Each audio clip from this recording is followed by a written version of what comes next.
Difficile de passer à côté de la célèbre fusée rouge de celui qui a marché sur la Lune avant même Neil Armstrong.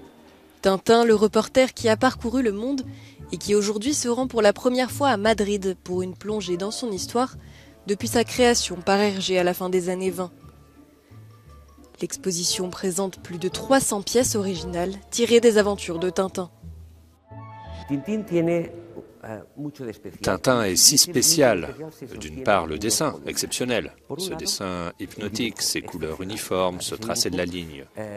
N'importe qui, même un enfant qui ne sait pas lire, s'il ouvre un album de Tintin, il est fasciné.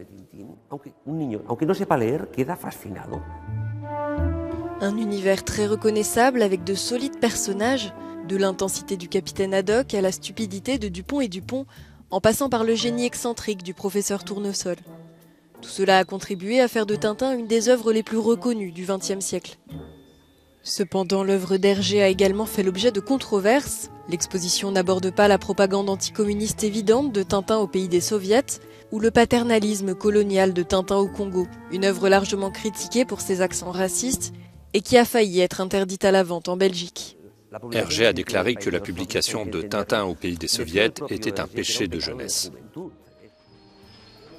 L'exposition fait la part belle à l'album Le Lotus Bleu, une œuvre intemporelle et aujourd'hui plus pertinente que jamais. Il était très influencé par ce qui se passait dans le monde. Ainsi, Tintin au Tibet et le Lotus Bleu ont été créés parce qu'il y avait des événements dans ces pays, que les Japonais envahissaient la Chine et les Chinois envahissaient le Tibet, comme les Russes envahissent l'Ukraine maintenant.